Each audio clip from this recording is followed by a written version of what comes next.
أعوذ بالله من الشيطان الرجيم. بسم الله الرحمن الرحيم.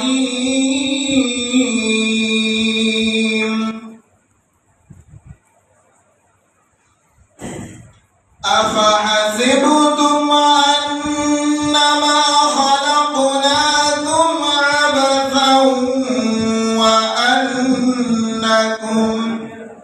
وأنكم إلينا لا ترجعون.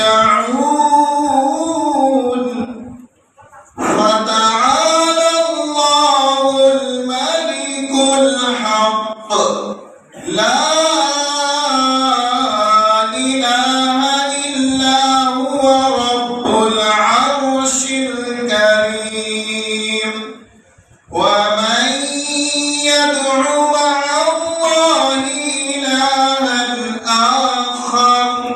مع الله إلها آخر لا برهان له به فإنما حسابه عند ربه